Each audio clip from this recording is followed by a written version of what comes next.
Sérieusement, ton chien mange tout ce qu'il trouve, que ça soit comestible ou non, chez toi, à l'extérieur, tu n'en peux plus. Cette vidéo, elle est pour toi. Dans un premier temps, je vais t'expliquer pourquoi ton chien fait ça, pourquoi c'est de pire en pire malgré tout ce que tu mets en place, qu'est-ce que ça génère et une fois que tu auras bien compris ça, on va pouvoir parler des exercices à mettre en place, des exercices concrets et véritablement efficaces. Alors installe-toi bien, c'est parti. Donc dans cette vidéo, on va parler du refus d'appât en autocontrôle, c'est-à-dire que le refus d'appât classique où tu dis tu laisses à ton chien, ici on va pas en parler, voire même on va l'oublier. Pourquoi ? Parce que quand t'es pas là, eh bien il y a personne pour contrôler ton chien et lui dire de pas le faire, donc dès que tu seras plus là, il va le faire direct. Nous ce qu'on veut, c'est intégrer ça dans le comportement du chien et que tu sois là ou pas là, ça soit ok pour lui de pas manger tout ce qui traîne, que ça soit comestible ou non. Quand je dis ou non, bien sûr, je pense aux déjections et aux vomis dans la rue et aux choses comme ça qui sont vraiment dégueulasses et qui peuvent être extrêmement dangereuses pour les chiens. Peut-être que une fois ton chien a voulu manger quelque chose et que tu t'es jeté sur lui pour l'en empêcher ou alors que tu as utilisé le fameux tu laisses. Qu'est-ce qui s'est passé dans la tête de ton chien à ce moment-là ? La frustration. Si t'as empêché ton chien de manger ce qu'il avait dans le viseur sans même qu'il puisse analyser si ça se mangeait ou pas, il s'est dit ok, go j'y vais parce que sinon je saurais même pas ce que c'est.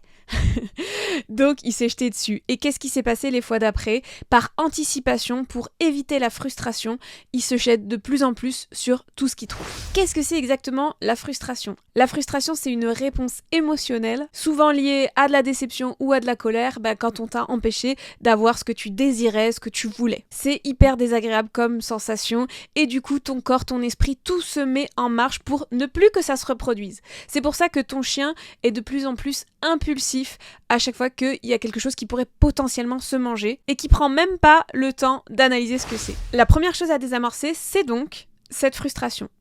Donc pour ça, il va falloir bosser un petit peu des choses en amont de cette méthode qui va te permettre de travailler le refus d'appât en autocontrôle. Et donc l'autocontrôle, comme je te disais, c'est apprendre à ton chien à se gérer lui-même, à prendre les bonnes décisions, à être acteur dans son éducation. Tu vas voir, c'est un truc de dingue, c'est trop ouf. Donc bien sûr, on va commencer par des étapes trop faciles. Et qu'est-ce que ça va faire ? Bien, ça va redonner confiance au chien en lui-même, ça va recréer de la relation. Et puis ça va lui donner envie de proposer, de prendre des bonnes décisions. Et là, toi, tu vas pouvoir renforcer ces bonnes décisions.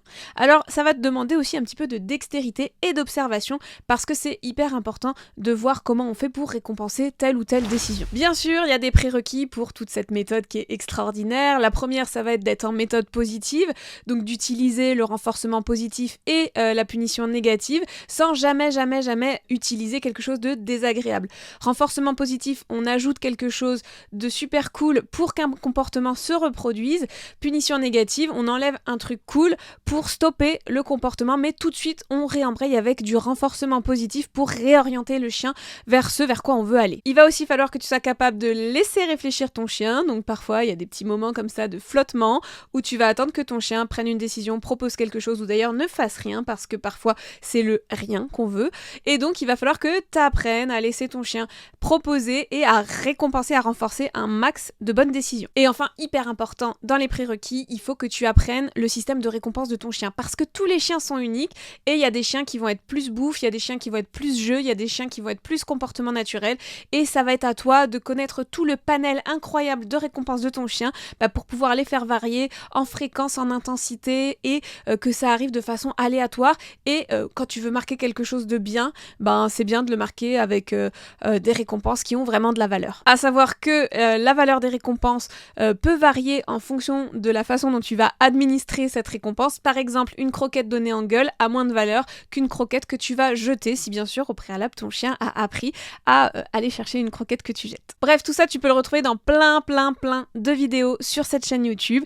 D'ailleurs, je te conseille d'aller voir la playlist autocontrôle et la playlist focus parce qu'on arrive dans les premiers exercices à travailler et c'est clairement cela qu'il va falloir bosser. Ici, je te redonne quelques petits exercices pour soit te remettre dans le bain, soit pour te donner un petit peu envie d'essayer, mais dans tous les cas, il va falloir que tu ailles bosser à bloc les exercices de ces playlists. Alors, on va bosser le focus dans un premier temps. Le focus, qu'est-ce que c'est ? C'est l'intérêt que ton chien te porte, le fait que, voilà, tu vas essayer de renforcer qu'il ait envie d'être avec toi, qu'il te regarde, qu'il fasse attention à toi, et ça, c'est essentiel parce que c'est la base de la relation, que tout ce qui soit avec toi ou autour de toi, ça soit renforcé pour que ça ait de la valeur. Donc pour le focus et notamment pour le refus d'appât en autocontrôle, je te conseille de faire l'exercice de l'aimant.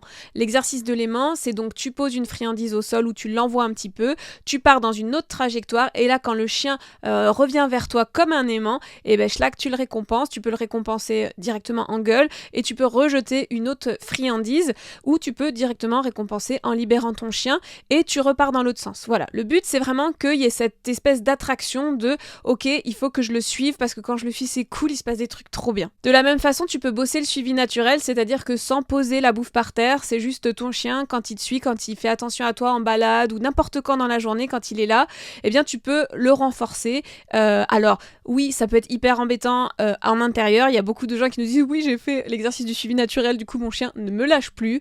Alors c'est bien quand même de cadrer le truc et de pas le faire trop, donc plutôt en extérieur, c'est là où ça a du sens.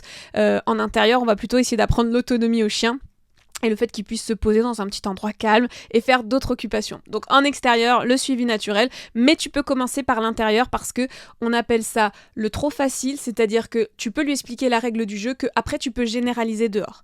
Donc le suivi naturel, c'est dès que ton chien te suit, revient vers toi, tu récompenses, dès qu'il fait attention à toi en extérieur, en balade, voilà, et que tu te déplaces et qu'il se déplace avec toi, tu renforces à bloc tout ça. Ça va être essentiel pour la suite de l'exercice. Hyper important, il va falloir que ton chien apprenne à relâcher la tension quand il y a une tension dans la laisse. Que ça soit au niveau de la laisse ou au niveau du harnais, en fait, il faut que ton chien apprenne que quand il arrive en bout de laisse ou quand tu tiens le harnais, il faut pas qu'il se mette en réflexe d'opposition, mais bien qu'il relâche et limite qu'il revienne vers toi. Et là, tu peux enchaîner en fait cet exercice de tension où il relâche avec du focus notamment, mais c'est hyper bien. Donc n'hésite pas à marquer, alors soit avec un claquement de langue, avec un clicker, mais le mieux c'est de rester avec la voix, tu vois, tu fais oui c'est bien mon chien, enfin voilà, tu t'es content et puis tu lui fais une petite friandise, un petit jeu, une petite caresse, enfin bref, en fonction du système de récompense de ton chien, tu t'adaptes bien sûr. Et donc là ça va être utile parce qu'en fait ton chien ça va être pour l'exercice qui va arriver après, mais c'est un exercice qu'on va faire en laisse ou en longe et donc c'est important que quand ton chien il arrive en bout de laisse ou en bout de longe, il sache en fait qu'il faut se relâcher, revenir vers l'humain, proposer autre chose. Et enfin, le fameux autocontrôle dans la main. Alors attention, autocontrôle, ça veut vraiment dire autocontrôle. Donc on ne met pas son chien assis, le mieux c'est de le laisser prendre la position qu'il a envie. Le mieux du mieux, c'est encore quand il reste debout parce que le fait de faire asseoir son chien avant un autocontrôle, c'est complètement contre-productif et ça n'a rien à voir avec un autocontrôle. Donc on laisse son chien prendre la position qu'il veut et là on va mettre une friandise dans sa main, on va récompenser le chien. La friandise, ça sera soit celle qu'il y a dans la main, soit la friandise qu'il y aura dans l'autre main. Et on va apprendre au chien, en fait, tout doucement à ouvrir cette main et à ne pas venir chercher la friandise qu'il y a dans cette main. Puis après, on va varier un petit peu les distances. Et puis finalement, on va même pouvoir le bouger un petit peu. L'objectif, c'est que là, le chien, il ait une friandise sous son nez, devant lui. Et en fait, qu'il apprenne que tant qu'il n'y a pas de libération, il n'y a pas la possibilité de manger cette friandise. Mais que le fait de ne pas manger cette friandise sera quand même renforcé par une autre friandise, donc ça a de la valeur de pas manger la friandise. Vous me suivez ? C'est donc ici que nous allons laisser le tu laisses, voilà, on va lui dire au revoir et on va le laisser s'échapper de notre vocabulaire. Adieu le tu laisses et bonjour le refus d'appât en autocontrôle. On passe tout de suite à la méthode en 5 étapes. La première, ça va être de mettre ton chien en harnais, si bien sûr il est habitué au harnais, avec une laisse entre 1,50 m, 2 m et tu vas te mettre relativement loin de la gamelle que tu vas déposer dans un grand espace comme un parc, un jardin où il y a très peu de distractions.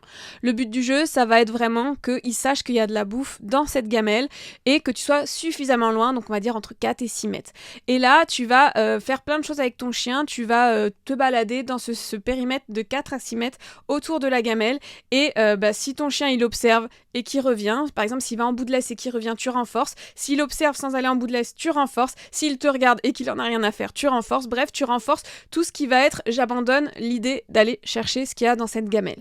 Au fur et à mesure, donc tu vas pouvoir te rapprocher de la gamelle, donc aller dans un périmètre entre 2 et 4 mètres. Tu refais les mêmes exercices. Si jamais ton chien il est trop fixé sur la bouffe qu'il y a dans la gamelle, tu repasses à l'étape d'avant, il n'y a aucun souci.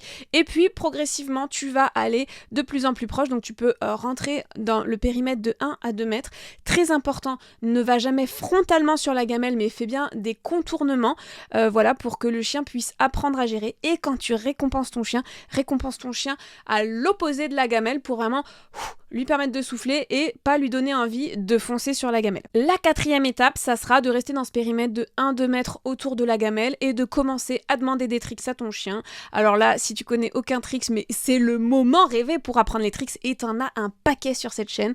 Du simple assis couché avec le tourne, le twist, le slalom, bref, tu peux te régaler. Je te mettrai aussi la playlist pour les tricks et puis ça, tu peux le faire dans un périmètre de 1 à 2 mètres et tu récompenses bien tout ça. Et puis quand ton chien est fin prêt, tu peux commencer les exercices sans la laisse, mais attention, tu repars vroom, à la distance maximale entre 4 et 6 mètres et progressivement tu te rapproches. Et si tu sens que c'est un petit peu tendu à un moment, tu remets de la distance. Hyper important, tu observes ton chien, tu vois vraiment s'il est tendu, si c'est difficile ou quoi. Le but étant de faire disparaître, tu te rappelles, la frustration dont on a parlé au début. Ensuite, quand tu seras un pro, et quand ton chien gérera de ouf, tu pourras alterner un petit peu la difficulté, tu pourras faire des variantes, tu pourras mettre des friandises plus appétantes dans la gamelle, tu pourras aussi faire des exercices comme par exemple des mises en situation où tu marches, tu déposes discrètement sur le chemin de la bouffe et puis tu fais demi-tour avec ton chien, toi tu sais exactement où est-ce qu'il y a de la bouffe, tu te mets en condition real life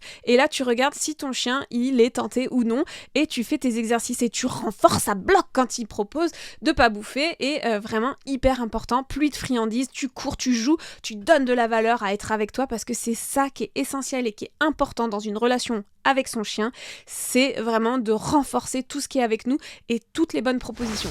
Alors, tu te dis, oh là là, mais depuis le début, elle nous dit, il faut renforcer, récompenser, tout ça, tout ça, tout ça.